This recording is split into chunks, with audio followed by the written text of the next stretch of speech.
9 तारीख को हमारे राष्ट्रीय अध्यक्ष जयप्रकाश नड्डा जी का यहाँ पर कार्यक्रम है।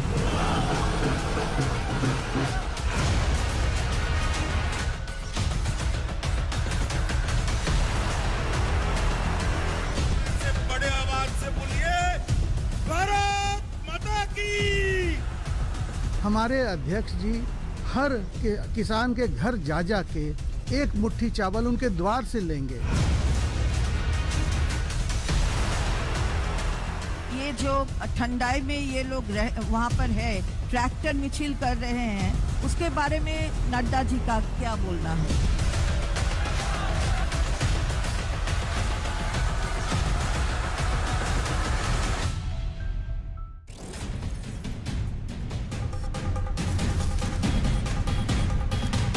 नमस्कार, आप देख रहे हैं हल्ला बोल। आपके साथ मैं हूं अंजना ओम कश्यप। बिहार बंगाल में चावल को भात कहा जाता है, इसीलिए हम कह रहे हैं बीजेपी का वोट भात, ममता को मिलेगी मात। आपको इसका मतलब बताएंगे और पूरी तस्वीर भी दिखाएंगे, लेकिन शुरुआत बड़ी खबर के साथ, क्योंकि खिचड़ी का तड़का भी काफी नहीं लग रहा है बीजेपी को।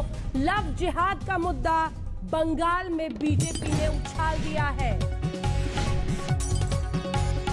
पश्चिम बंगाल में बीजेपी का नया दाव अब लव जिहाद के इर्द गिर्द है। लव जिहाद पर कानून बनाने का ऐलान, जिस पर नरोत्तम मिश्रा ये कह रहे हैं कि सरकार बनी तो कानून बनाएंगे। मंत्री हैं मध्य प्रदेश में, लेकिन बंगाल दौरे पर जब वो पहुंचे तो उन्होंने कहा कि एमपी में हम लव जिहाद का कानून लाए हैं, यहाँ पर भी अगर हमारी सरकार बनी तो हम लव जिहाद का कानून लाएंगे। आइए पहले आपको सुना देते हैं क्या कहा है नरोत्तम मिश्र ने, फिर चर्चा की शुरुआत करेंगे। धर्म स्वातंत्र विधेयक हम मध्य प्रदेश में लाए हैं और हम वैसा ही धर्म स्वातंत्र विधेयक, जिसको आप मीडिया के लोग लव जिहाद कहते हैं, हमारी सरकार बनेगी तो मैं आग्रह करूंगा वो कानून यहाँ भी आए, गऊ का भी और उसका भी। तो ये आपने सुन लिया, लव जिहाद का तड़का भी लग गया है, लेकिन तैयारी हो रही है खिचड़ी बनाने की। वो कैसे समझाते हैं? दरअसल बीजेपी अध्यक्ष ठीक 1 महीने बाद एक बार फिर बंगाल के दौरे पर जा रहे हैं। दिल्ली में चल रहे किसान आंदोलन के बीच बीजेपी का इरादा बंगाल के किसानों को साधने का है। जेपी नड्डा कल बर्दवान जिले में एक मुट्ठी चावल नाम के अभियान की शुरुआत करेंगे। बीजेपी ने करीब 74 लाख किसानों के घर जाने का टारगेट तय किया है। जी हां, एक मुट्ठी चावल की कीमत तुम क्या जानो। ममता दीदी कुछ इस अंदाज में अपना प्रचार वहां करेंगे। देखिए ये रिपोर्ट, फिर चर्चा की शुरुआत।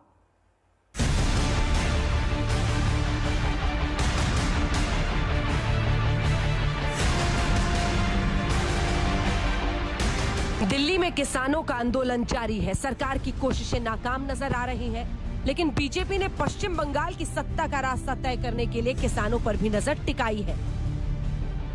बीजेपी के अध्यक्ष बर्दवान में एक मुट्ठी चावल नाम के अभियान की शुरुआत करेंगे। इस अभियान के तहत बीजेपी ने 48,000 गांवों में जाकर करीब 74 लाख किसानों से एक मुट्ठी चावल मांगने की तैयारी की है।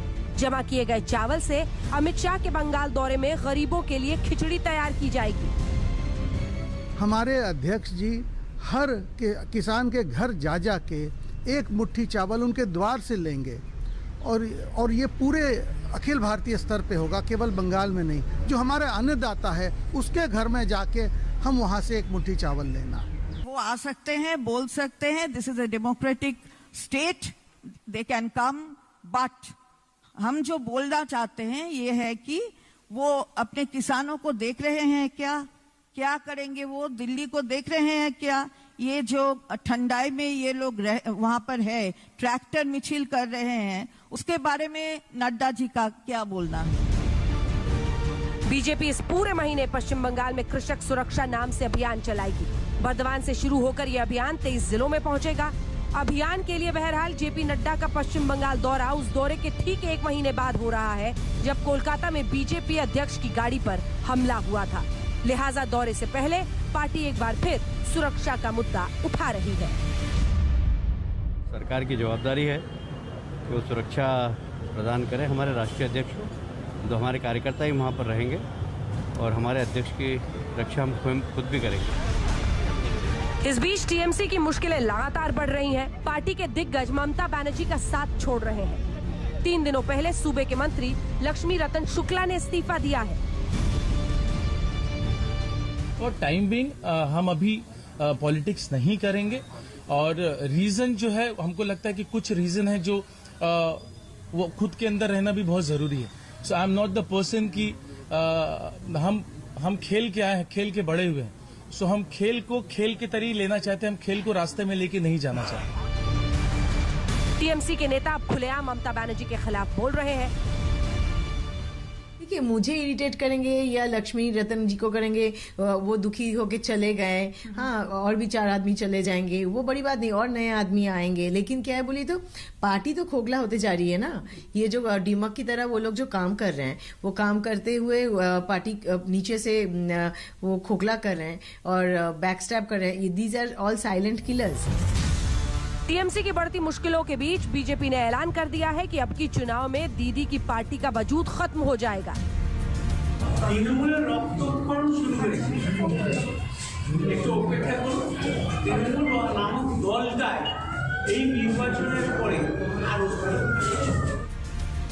टीएमसी की मुश्किल बढ़ाने की तैयारी असदुद्दीन ओवैसी ने भी कर रखी है। एआईएमआईएम प्रमुख बंगाल का दौरा कर रहे हैं और चुनाव लड़ने की तैयारी में है। हाल ही में उन्होंने फुरफुरा शरीफ का दौरा किया और धार्मिक नेता अब्बास सिद्दीकी से मुलाकात की। उधर ओवैसी के बढ़ते सियासी दखल के बीच बंगाल के इमाम टीएमसी के समर्थन में उतर आए हैं। आज जब मुसलमान का बंगाली का सेंटिमेंट का जगह है, रविंद्रनाथ का जगह शांतिनिकेतन, उसको लेकर के इतना गाली गलौज हो रहा है। कहाँ है ओवैसी साहब? नहीं है। वैसे तमाम सियासी दावों के बीच सबसे बड़ा सवाल ये कि क्या दिल्ली में जारी आंदोलन के बीच बंगाल के किसान बीजेपी पर कितना भरोसा करेंगे। कोलकाता से इंद्रजीत कुंडू और मनोज्ञा लोईवाल के साथ आज तक ब्यूरो। आइए चर्चा की शुरुआत करते हैं। डॉक्टर संबित पात्रा, भारतीय जनता पार्टी के राष्ट्रीय प्रवक्ता, शांतनु सेन, प्रवक्ता टीएमसी के, जयंत घोषाल, सीनियर पत्रकार हमारे साथ जुड़ रहे हैं, अवनीजेश अवस्थी राजनीतिक विश्लेषक के तौर पर जुड़ रहे हैं और कुछ ही देर वारिस पठान भी हमारे साथ एआईएमआईएम की तरफ से जुड़ेंगे। संबित पात्रा जी, आपके साथ शुरुआत करते हुए, मतलब यहां पर किसान आंदोलन संभल नहीं रहा है, वहां खिचड़ी बनाने की पूरी तैयारी हो गई है आपकी। एक मुट्ठी चावल भी ले रहे हैं और फिर अब लव जिहाद भी छेड़ दिया है ताकि हर तरफ से फील्डिंग जमा के रखें।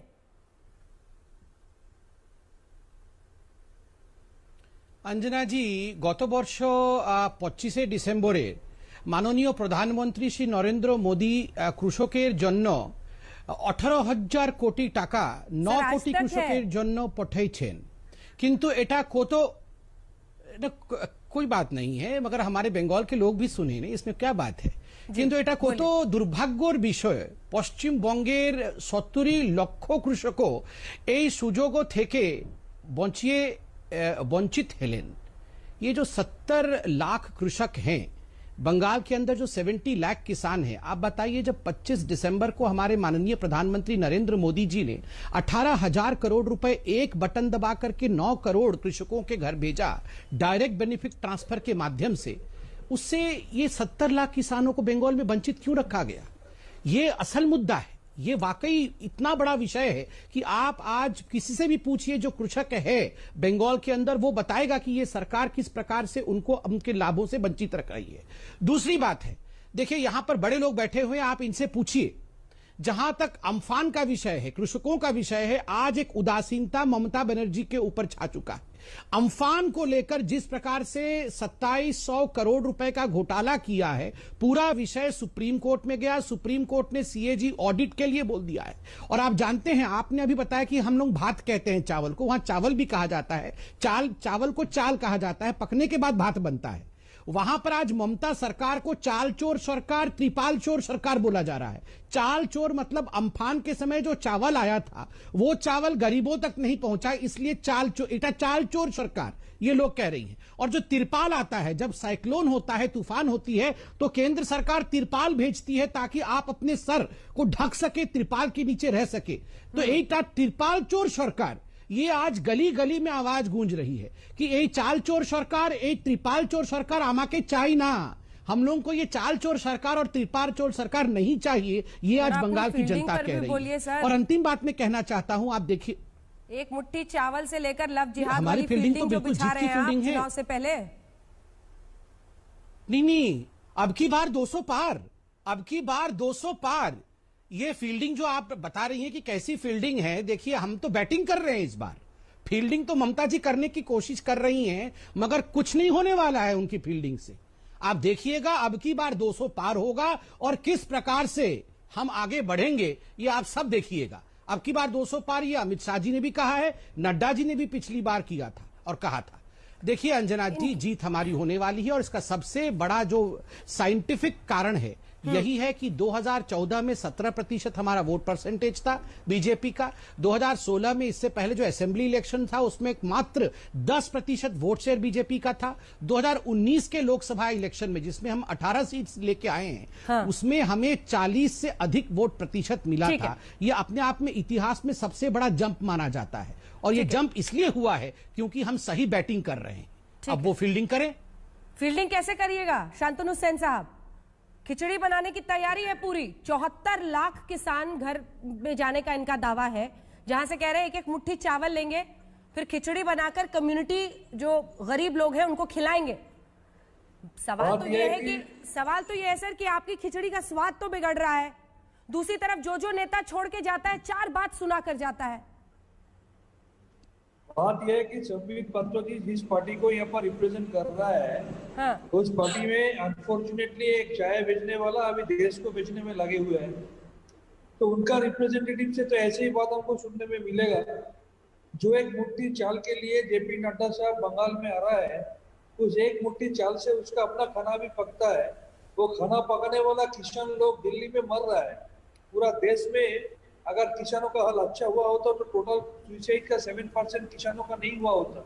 अभी से लगभग 45 से ज्यादा किसान वहां पर मर गया। वहां पर किसान लोग मर रहा है और ये लोग लगे हुए पॉलिटिक्स करने में। हमको तो ये डर है कि दोबारा नड्डा जी आके तो राकेश सिंह जैसा कोई बॉन्ड क्रिमिनल को अपना कॉन्वॉय में न लेके जाए, क्योंकि उन लोगों को आदत है Z+ कैटेगरी में भी बॉन्ड क्रिमिनल को ले लेते हैं अंदर। और ये जो किसानों का बात बोल रहा है, हम इसको इन्फॉर्म करने चाहेंगे। किसानों के लिए कुछ करना है तो ममता दीदी से आके सीखे। आप लोग बोले थे 2022 के अंदर किसान का इनकम डबल होगा। अभी जो स्थिति है 2028 का पहले भी नहीं हो सकता है, लेकिन बंगाल में 2011 से 2018 7 साल में किसानों का इनकम ट्रिपल हो गया। बंगाल में जो किसान बंधु प्रोजेक्ट है, उसका जो प्रीमियम है, प्रीमियम भी गवर्नमेंट देता है। उसके लिए जो क्रॉप इंश्योरेंस है उसका प्रीमियम गवर्नमेंट देता है। आपका जो प्रोजेक्ट है उसमें हर एक एकड़ लैंड में सिर्फ 1214 रुपया मिलता है। शांतनु जी इन सब के बीच चमक क्यों घट रही है? शांतनु जी देखिए, चुनाव के वक्त पे परसेप्शन भी इंपॉर्टेंट होता है। आप एक मोनोलॉग में मत बोलिए। आप ही से क्रॉस क्वेश्चन है ना सर, क्रॉस क्वेश्चन तो करने दीजिएगा जो जैसा मैंने संबित से किया। मेरा सवाल आपसे यह है कि चमक तो घटी है ना, चुनावों के वक्त छवि इमेज बहुत इंपॉर्टेंट है। आपके सारे नेता एक एक करके, अच्छा ये जो 2 नेता अभी जो एक मंत्री और ये विधायक आपकी गई हैं, ये लोग तो बीजेपी में भी नहीं जा रहे, फिर भी 4 बातें सुना के जा रहे हैं। ये लोग महत्वाकांक्षा की वजह से नहीं जा रहे हैं ना, दोनों नहीं गए हैं। कई नेता आपके हैं जो छोड़ रहे हैं, वो बीजेपी में नहीं भी जा रहे हैं तो आपको खरी खोटी सुना रहे हैं। ये क्यों हो रहा है? बाकी पार्टी से तृणमूल कांग्रेस का स्पेशलिटी यह है, मैं लक्ष्मी रतन शुक्ला और वैशाली डालमिया दोनों का जिक्र कर रही हूँ, स्पेसिफिक जवाब दीजिएगा। बोल रहे हैं तृणमूल कांग्रेस का टीआरपी है ममता बनर्जी का pro people activity. Trinamool Congress का टीआरपी है ममता बनर्जी का dedication, determination, honesty. Trinamool Congress Mamata Banerjee का टीआरपी लेके आदमी का सामने जाते हैं। इसलिए जब ये लोग आना जाना करने लगा, ममता बनर्जी का सरकार लगभग 1 करोड़ 75 लाख आदमी के पास पहुंच गया दोबारा सरकार प्रोजेक्ट लेके।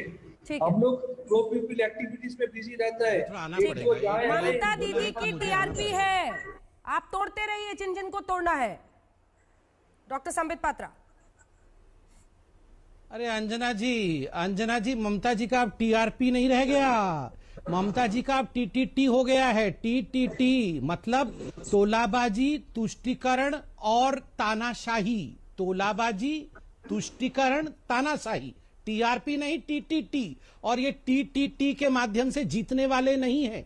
130 कार्यकर्ता, अभी क्रिमिनल की बात कर रहे थे, 130 कार्यकर्ताओं की हत्या हुई है भारतीय जनता पार्टी की, अंजना जी। और याद करिए, इनमें से 100 कार्यकर्ताओं का तर्पण खुद अपने हाथ में अंजुलि में पानी लेकर हमारे अध्यक्ष जेपी नड्डा जी ने किया है। और तो और आप खुद हमारा आज तक का फुटेज निकालिए, जब 2018 में ग्राम पंचायत के इलेक्शन हुए थे, आप याद करिए, एक दिन में 18 लोगों की हत्या हुई थी, कुल मिलाकर के 50 से अधिक लोगों की हत्या हुई थी। नॉमिनेशन तक कई लोग भरने नहीं जा पाए थे। सुप्रीम कोर्ट को और कलकत्ता के हाई कोर्ट को इंटरवीन करना पड़ा था कि कम से कम नॉमिनेशन तो भरने दीजिए। ये क्रिमिनल्स की बात करते हैं। और मैं यहां पर शांतनु जी से एक सवाल पूछना चाहता हूं। शांतनु जी, आप बताइए, अगर आपने ये किसान सम्मान निधि बंगाल में लागू किया होता तो आज तक 70 लाख जो बंगाल के किसान हैं उनके अकाउंट में कितना पैसा गया होता?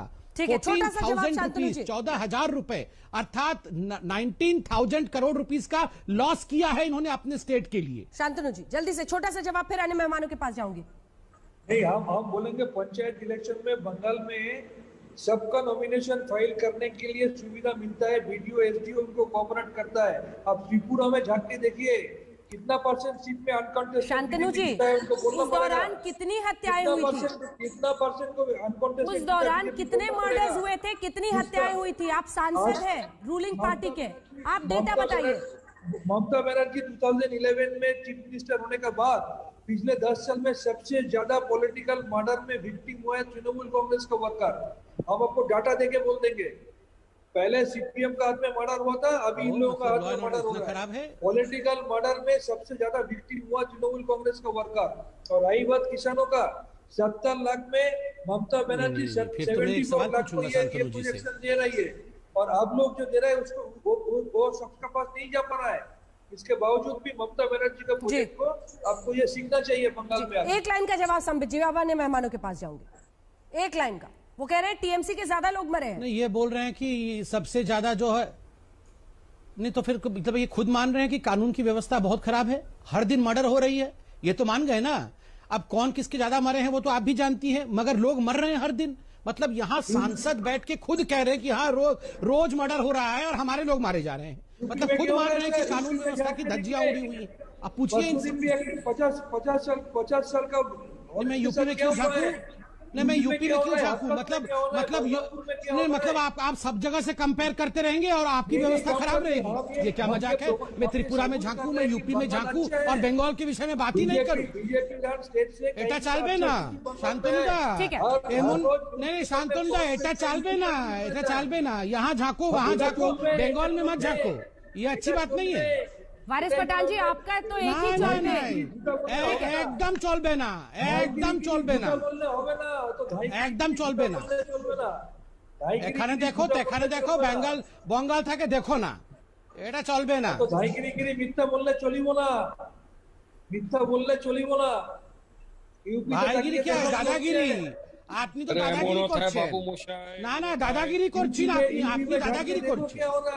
हर एक दिन पेपर का फ्रंट पेज न्यूज होता है यूपी में, कोई मर्डर हो गया फिर रेप करके। नहीं, आपकी गलती है कि आप सब जगह झांक रहे हैं, मगर बंगाल में जो हो रहा है उसके विषय में कुछ बता नहीं रहे हैं। आप डेवलपमेंट हो रहा है कि हाँ हत्याएं हो रही है और हमारे कार्यकर्ता मारे जा रहे हैं।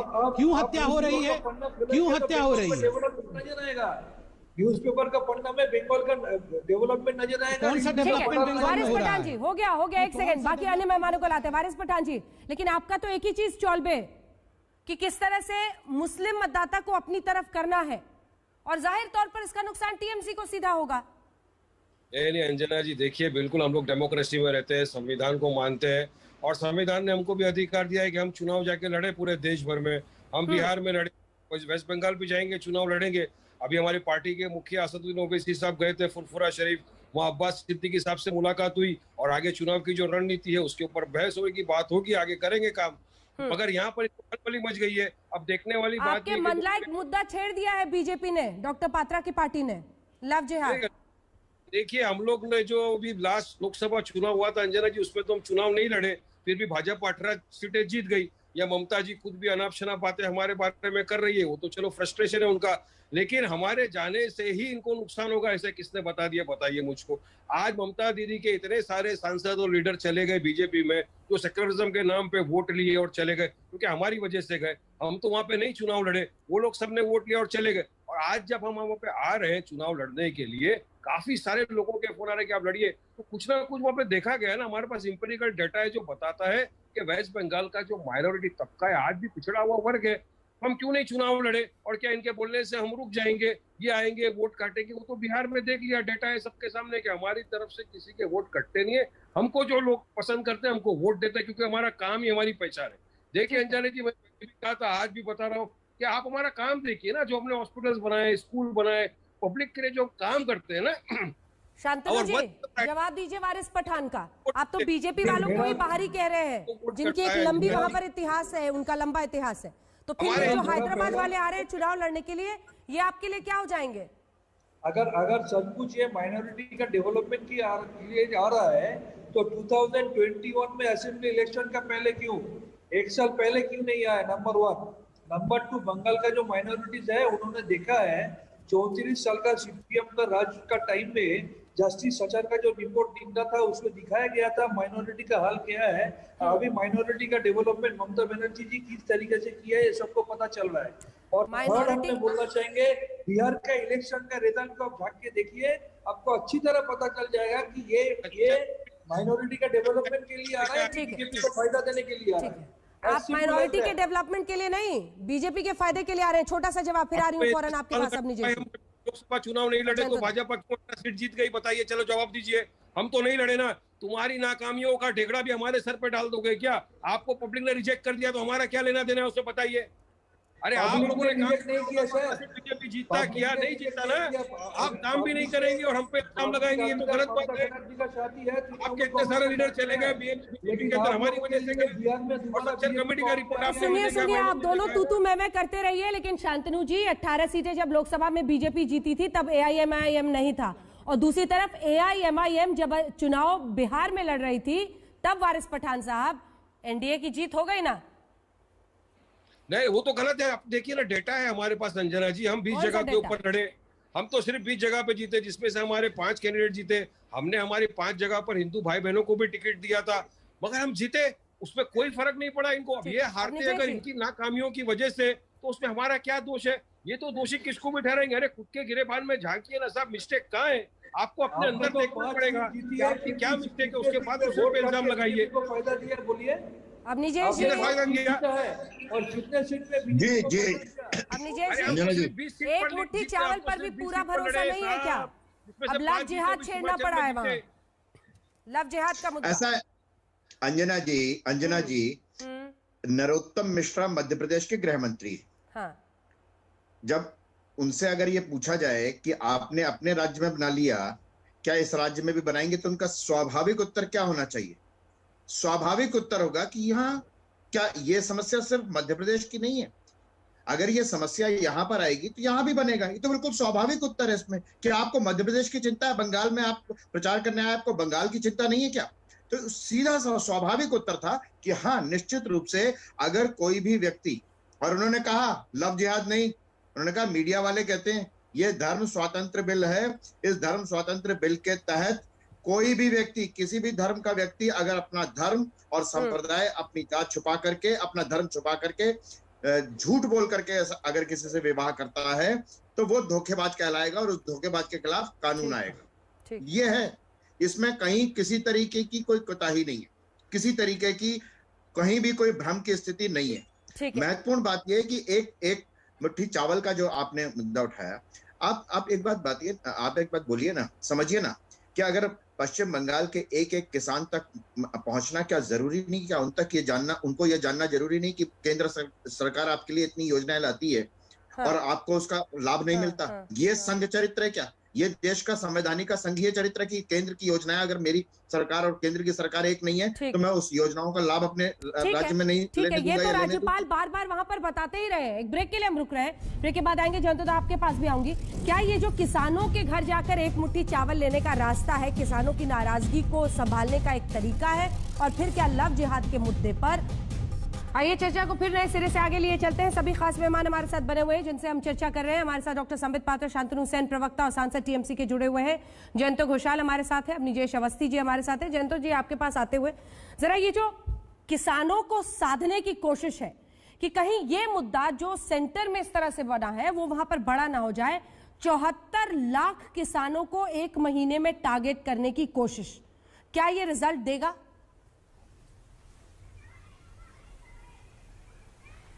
देखिए, अभी मैं सुन रहा था दो डॉक्टर के डिबेट, दोनों ही डॉक्टर है, शांतनु साहब भी डॉक्टर है, संबित भी डॉक्टर है, दोनों अच्छा स्पोक्समैन है।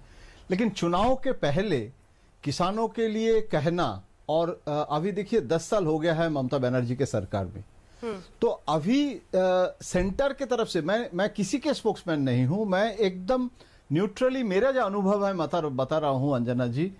ये चुनाव के पहले अभी एक मुठा जो चावल का इशू और ये जो इतने किसानों के बात कर रहे हैं, ये 10 साल में पहली बार मैं देख रहा हूं बीजेपी अभी कर रहे हैं। तो ये भी एक शो है, इवेंट है, और इवेंट मैनेजमेंट बीजेपी से ज्यादा अच्छा और कोई नहीं कर सकता है हमारे देश में।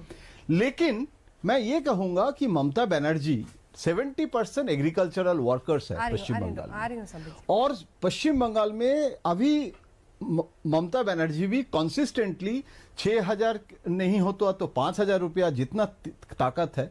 और सेंटर का पैसा आप जब कहते हैं, मैं सोचता हूं ये तो आम जनता का पैसा है, ना ममता का पैसा है ना मोदी जी का पैसा है। और ये जो स्कीम है इसको अगर आप ध्यान से देखेंगे तो कितना हेक्टर लैंड होने से ये पैसा डायरेक्ट अकाउंट में जाएगा ये भी देखने लायक है, क्योंकि हमारे पश्चिम बंगाल में बहुत फ्रैगमेंटेड लैंड है और उसमें बड़े बड़े जमीन जो होता है 3 हेक्टर का, वो स्कीम जिसके लिए है वो बहुत कम है।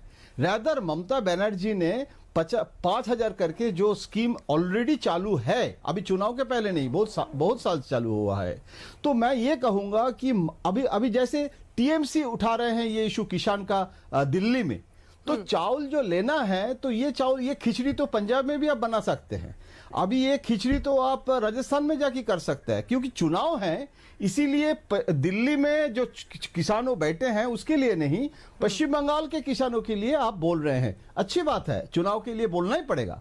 लेकिन मैं ये कहूंगा कि राजनीति जो है वो चुनाव के लिए है, लेकिन पश्चिम बंगाल में आप जिसको एड्रेस करना चाहते हैं वो आम जनता क्या चाहते हैं, ठीक है, वो सबसे बड़ी चीज है। और वो अगर वो तो चुनाव के और 1 महीना बाकी है अभी, मैं इसीलिए ये तू मैं नहीं जाना चाहता हूँ। मेरा कहना है सोच रही है ना जयंतो जी, बीजेपी यही सोच रही है, न सिर्फ वो आंदोलन शुरू कर रहे हैं ये एक मुट्ठी चावल वाला, बल्कि बर्दवान से शुरू करें, ये इंपॉर्टेंट है। और दक्षिण बंगाल का ही हम पूरा आंकड़ा इस वक्त दिखा रहे हैं, एक बार दिखाइए इसको फुल स्क्रीन ताकि हमारे दर्शक भी समझ पाए, क्योंकि इस आंकड़े के जरिए आप देखेंगे 2016 के भी हमने रिजल्ट दिखाए और 2019 के जो लोकसभा चुनाव है उसमें भी हम आपको दिखा रहे हैं जो वोट शेयर है दक्षिण बंगाल का।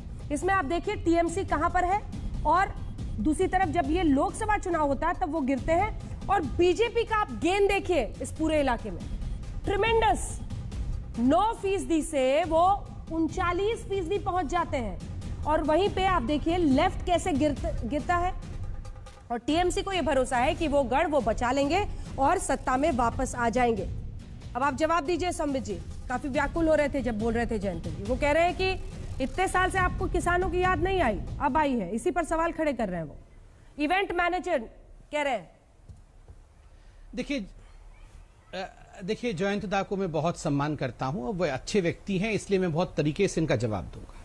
देखिए जयंत दा ने कहा कि 5,000 रुपए ममता बनर्जी जैसे तैसे दे रही है, मैं बोल रहा हूं कि वो भी ममता जी का पैसा नहीं है, वो भी जनता का पैसा है। अगर मोदी जी 6,000 रुपए दे रहे हैं वर्ष को, तो 5,000 प्लस 6,000 तो बढ़ जाएगा ना। आप 11,000 रुपए दीजिए ना, आप केवल 5,000 क्यों दे रहे हैं, आप 6,000 मना क्यों कर रहे हैं। दूसरी बात आप याद करिए 25 दिसंबर को जब प्रधानमंत्री जी ने ममता बनर्जी मान लिए हैं, अभी अब तो हो गया है ना, एक बड़ी बात बंगाल, जयंत दा एक सेकंड, प्रधानमंत्री जी ने 25 दिसंबर को बड़ी बात बंगाल की उठा रहे हैं, इसका मतलब राजनीति है ना। सर एक सेकंड में कंप्लीट कर लूं। अंजना जी ये बात सभी को सुनना चाहिए और आपको ये बाइट चलाना चाहिए आज के डिबेट में। प्रधानमंत्री जी ने 25 दिसंबर को बंगाल के लिए और किसानों के लिए एक बड़ी बात कही। उन्होंने कहा कि 23 लाख जो किसान थे बंगाल के, उन्होंने ऑनलाइन रजिस्टर किया था ये इंस्टॉलमेंट पाने के लिए, मगर बंगाल की सरकार ने ना तो उनका वेरिफिकेशन किया और ना ही नोडल ऑफिसर अपॉइंट किया। सोचिए अंजना जी, अगर नोडल ऑफिसर अपॉइंट कर दिया होता और अगर वेरिफिकेशन कर दिया होता तो जो 23 लाख किसान बंगाली किसान थे जिन्होंने ऑनलाइन रजिस्टर किया था, तो ये 18,000 करोड़ में से वो इंस्टॉलमेंट उनको भी मिलता। क्यों वंचित रखा गया? नंबर 1। नंबर 2, आप किसी भी बंगाल के किसान से पूछिए, ये जो मंडी बनी हुई है, अभी धान की खरीदारी चल रही है, धान की जो खरीदारी चल रही है 1868 रुपए एमएसपी धान का सरकार देती है, केंद्र सरकार, मगर बंगाल में 1000 रुपए और 1100 रुपए में ही खरीदी हो रही है। कोई भी 1868 रुपए में खरीदारी नहीं कर रहा है और इसी को मोदी जी बंद करना चाहते हैं। तीसरी बात, चूंकि यहां पर बी टीम कहा गया ओवैसी जी की पार्टी को, तो मैं इसका काउंटर करना चाहूंगा। देखिए आज हालत क्या है, मैं पहले कलकत्ता जाता था तो हर जगह कलकत्ता में एक होर्डिंग लगी रहती थी, वो फोटो आपको दिखाना चाहिए, ममता बनर्जी इस प्रकार से पल्लू करके नमाज पढ़ रही है, हर कोने पर ये फोटो रहता था। आज जल्दी से जैसे ही ओवैसी आ रहे हैं, ये सुन लिया ममता जी, बिल्कुल ये उतार करके ये होर्डिंग, मैं ममता तेरी तुलसी की आंगन की, पूरा तुलसी को पानी दे रही है। बताइए ये फोटो, अब बताइए, ये सब नमाज पढ़ रही थी। अभी तुरंत जैसे ओवैसी जी आ रहे हैं तो तुलसी माता के पास पानी देने गई है। ऐसे थोड़ी होता है, इतने दिन नमाज पढ़ेंगी, आप दुर्गा पूजा होने नहीं देंगी, विसर्जन होने नहीं देंगी, अब जाके तुलसी माता के पास खड़े होने से क्या तुलसी माता क्षमा कर देगी? तुलसी माता क्षमा करेगी नहीं। ठीक है, शांतनु जी जवाब देंगे। शांतनु जी, प्रॉब्लम है ये बीजेपी। अब असदुद्दीन ओवैसी के भी साइड इफेक्ट, पहले तो सुनते थे नरेंद्र मोदी के साइड इफेक्ट हो रहे हैं, अब असदुद्दीन ओवैसी के भी साइड इफेक्ट होने लगे। प्रॉब्लम है ये बीजेपी पार्टी तो झुंड के ऊपर खड़ा है ना। अब एक से शुरू करे, दुर्गा पूजा का बात बोल रहा है, अब बंगाल में आके देखिए दुर्गा पूजा फेस्टिवल को ममता बनर्जी इंटरनेशनल लेवल में ले गया, तो आप लोग कभी कर नहीं सकेंगे। आप लोग ये बोल रहे हैं ना मोदी सरकार का, अगर बंगाल का साथ स्टेप मदरली एटीट्यूड नहीं किए होते तो आप लोग एमएसपी के लिए जो सीरियल खरीदते हो ना, बंगाल में सबसे ज्यादा प्रोडक्शन होता है, उससे कहीं गुना कम प्रोडक्शन होता है बीजेपी रन स्टेट से, लेकिन सेंट्रल जब खरीदता है तो बंगाल से कम खरीदता है, उन लोगों से ज्यादा खरीदता है। अब लोग ये बोल रहे हैं ना, अभी ये किसान तो अब लोग तो कॉर्पोरेट के हाथ में भेज दिया। Now the farmers are at the mercy of the corporates. और अब ये लाभ जिहाद का बात बोल रहा है, ये बंगाल का आदमी क्यों पूरा देश में पता चल गया। ये बीजेपी जो है इंडिविजुअल इंडिपेंडेंस में इंक्रोच करता है, कौन क्या खाएगा, कौन क्या पढ़ेगा, कौन किससे प्यार करेगा, कौन किससे शादी करेगा, किसका घर कौन जाएगा, ये सब कुछ का ऊपर इंक्रोचमेंट होता है बीजेपी के लिए। और आप लोग ये अच्छी तरह जान के जाइए, मंडी का बात बोल रहा है ना, ममता बनर्जी जैसा किसान फ्रेंडली गवर्नमेंट पूरा देश में कहीं नहीं है। जवाब दीजिए डॉक्टर संबित पात्रा। अगर कहीं पे अच्छा है तो बंगाल में है, ये अच्छी तरह जान लीजिए। संबित जी जवाब दीजिए। देखिए अंजना जी, पहले इन्होंने किसानों की बात की, उसके बाद कौन किससे प्यार करेगा ये बात कर रहे हैं। नंबर 1, किसानों के बारे में बंगाल की जनता क्योंकि इस डिबेट को बहुत ध्यान से सुन रही होगी, मैं एक बहुत इंपॉर्टेंट बात कहता हूं, आप पूछिएगा जयंत दास से मैं सही कह रहा हूं कि नहीं। बंगाल का, और खास करके आप साउथ बंगाल की बात कर रहे हैं, वहां एक बहुत बड़ा उत्पाद होता है आलू का। आलू बहुत अच्छे आलू होते हैं और वो आलू बहुत बड़े तादाद में उत्पाद होते हैं। वो आलू 2013 में ममता बनर्जी ने बैन कर दिया था कि, और सबसे बड़ा खरीदारी जो है, जिस राज्य से मैं आता हूं उड़ीसा सबसे बड़ी खरीदारी करती थी बंगाल की आलू की। 2013 में ममता बनर्जी ने बैन किया कि कोई भी आलू बंगाल का उड़ीसा को हम नहीं बेचेंगे। आज जो आलू कृषक है बंगाल का, उसको इतना नुकसान झेलना पड़ रहा है क्योंकि एक सेकंड सर, फिर देखिए बीच में क्यों बोलते हैं आप, मैं तो आपके बीच में नहीं बोलता हूं, आप तो, अरे सर देखिए हम दोनों डॉक्टर हैं, ऐसे थोड़ी कर, मेरा ऑपरेशन खत्म हो जाए उसके बाद फिर आप सोचिएगा क्या करना है, आप ड्रेसिंग कर दीजिएगा, पहले मैं आपका ऑपरेशन तो कर दूं पूरा, फिर क्या होता है। देखिए ममता जी ने 2013 में बैन कर दिया कि उड़ीसा आलू नहीं खरीदेगा बंगाल से। बंगाल का आलू अब उड़ीसा नहीं खरीदती है क्योंकि उड़ीसा ने अपना अलग प्रायोजन कर लिया, उन्होंने दूसरे स्टेट से आलू खरीदना चालू कर दिया। इसका खामियाजा किसको भुगतना पड़ा? बंगाल के किसानों को इसका खामियाजा भुगतना पड़ा है। आप बंगाल के किसी भी आलू कृषक से ये पूछ लीजिए, जयंतदा बैठे हैं, जयंतदा से पूछ लीजिए कि ये हो रहा है कि नहीं। और जहां तक इन्होंने कहा कि कौन किससे प्यार करेगा, ये बीजेपी, अरे कौन किससे, आप जिससे भी प्यार करना है प्यार करिए, मगर अभी बिल्कुल सही समझाया अजनिवेश जी ने, ये फोर्सफुल कन्वर्शन, किसी का फोर्सफुल कन्वर्शन ना हो, इस विषय को लेकर कानून है। इस कानून का नाम लव जिहाद कानून नहीं है, ये धर्म स्वातंत्र कानून है। आप स्वतंत्र हैं, आप स्वेच्छा से किसी धर्म में जा सकते हैं, फोर्सफुली कन्वर्ट आपको नहीं किया जा सकता है। ठीक है, जल्दी से शांतनु जी एक रिस्पांस फिर मैं आ रही हूं आपके पास अपनी जोशी। अब तो operation unsuccessful and patient dead हो गया ऑलरेडी। देश को पिछले 14 साल से आपको ऑपरेशन अनसक्सेसफुल पेशेंट डेड, आलू का बहुत बोल रहे हैं आप लोग, तो आलू को एसेंशियल कमोडिटी का लिस्ट से हटा दिया। मतलब अरे पेशेंट तो टीएमसी था, क्या बोल रहे हैं? अरे मैं तो ऑपरेशन टीएमसी पे कर रहा था, ये बोल रहे टीएमसी डेड हो गया, ये क्या बोल रहे हैं?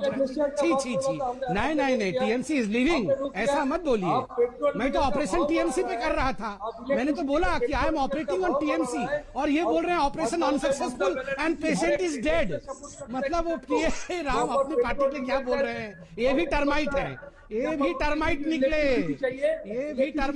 हैं, ये भी अंदर पार्टी को खा रहे हैं। आप ही ने अभी जेस्चर का बात बोल रहे थे ना, देखिए तृणमूल जेस्चर देखा है, बीजेपी को जेस्चर दिखाना आता ही नहीं है। अरे मैं तो बोला आपने बोला पेशेंट इज डेड, और आप लोग क्या करते हैं, पेट्रोल डीजल का भाव बढ़ा के किसानों को थ्रॉटल कर रहे हैं, कॉर्पोरेट का हक में बेच दे रहे हैं उनको, और आप बोल रहे हैं आलू का भाव, प्याज का भाव। बंगाल में आके देखते जाइए, जल्दी से डोनेशन किया था, कोई बीजेपी लीडर ऐसे नहीं कर सकेगा।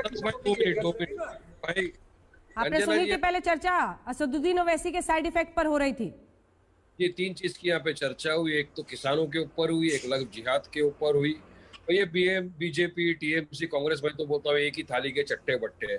आज जब मोदी जी बोलते हैं सबका साथ, सबका विकास, सबका विश्वास, मगर वो भूल जाते हैं कि आज इतने महीनों से हमारा किसान, जिसके अनाज खा के आप, मैं, संबित पात्रा सब यहाँ बैठ के डिबेट कर रहे हैं, वो दिल्ली की ठंडी में तड़प रहा है, बैठा है, मगर मोदी जी का हृदय पिघलता नहीं है कि नहीं भाई ठीक है हम रिपील कर दे, तीनों बिल वापस ले, वो नहीं हो रहा है। दूसरी तरफ भाजपा के मंत्री जाके बंगाल के अंदर हमारे हिंदू भाई बहनों को बोलते हैं कि आप शस्त्र उठा लीजिए, और यदि अगर कोई आपके साथ प्यार मोहब्बत की बात सिखाए तो उसकी गर्दन को दबोच दीजिए, अहिंसा के रास्ते पे चले जाइए। तो क्या ये सिखाना चाह रहे हैं? उसके बाद में आज एक इनके मंत्री ने बयान दिया कि यदि हम अगर जीत गए बंगाल के अंदर तो हम लव जिहाद का कानून वाला देंगे। अरे मैं पूछना चाहता हूँ कि मुझे बताइए, संविधान में लव जिहाद का उल्लेख कहीं पर है? अगर 2 कंसेंटिंग पार्टी अगर 18 साल के ऊपर कोई प्यार करता है एक दूसरे से, संबित पात्रा, तो आपको क्या प्रॉब्लम है? प्यार करने दो, प्यार लो, क्यों किसी की मोहब्बत के बीच में दरार बढ़ना चाहते हो? आप करो ना प्यार, हमको क्यों प्रॉब्लम है? आप बहुत प्यार करो, अरे क्यों गुस्सा? अरे आप प्यार करो ना, हमको क्या प्रॉब्लम है? कोई प्रॉब्लम नहीं है, आप जबरदस्ती कन्वर्ट मत करो बस। से प्यार करके शादी की है, आप किसी की मोहब्बत के बीच में क्यों?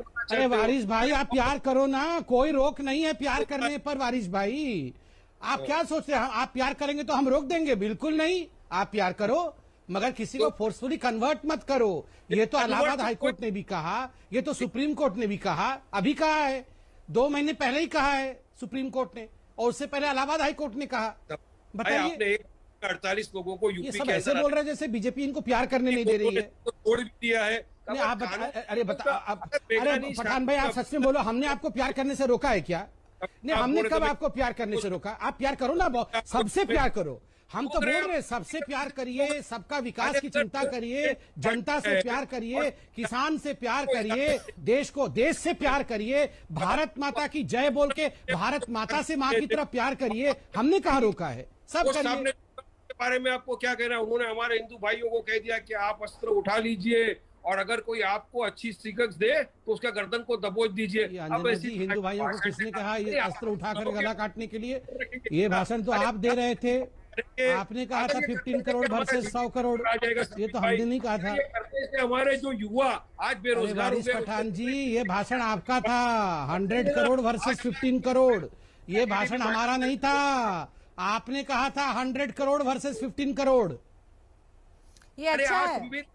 बात का जवाब तो दीजिए, क्या ये लव जिहाद का कानून लाने से, क्या इस तरह के बयान करने से हमारे देश का जीडीपी ऊपर आ जाएगा? क्या इससे हमारे युवाओं को रोजगार मिल जाएगा? क्या इससे जो हमारा किसान आत्महत्या कर रहा है वो आत्महत्या होना बंद हो जाएगी? तो आप लोग जीडीपी तो केवल हमारे स्क्रीन पर तो पिच तैयार कर ली आप दोनों ने। 15 मिनट के लिए, सॉरी 15 मिनट के लिए हमारी स्क्रीन पर तो पिच तैयार कर ली आप दोनों ने। नहीं, जीडीपी बैटिंग बॉलिंग सब होने लगा। विकास की बात कर रहे हैं, बीजेपी वर्सेस एआईएमआईएम करने के लिए बात कर रहे हैं और खाली आप वोट की बात नहीं हमारे तो नहीं अरे अंजना जी, हम तो शुरू से ही लड़ते थे। मैं तो शुरू से ही इन्हें नियो जिन्ना कहता था, मगर इनको देखकर ममता जी जो तुलसी के पेड़ की तरफ भागी है, ये कमाल हुआ है। अब निजेश ममता जी नमाज पढ़ना छोड़ करके तुलसी के पास गई हैं। अब निजेश अंजना जी, मैं ये वारिस पठान इतने मासूम तो नहीं है, वारिस पठान इतने मासूम तो नहीं है कि धर्म स्वातंत्र बिल का मतलब समझ ना पाए।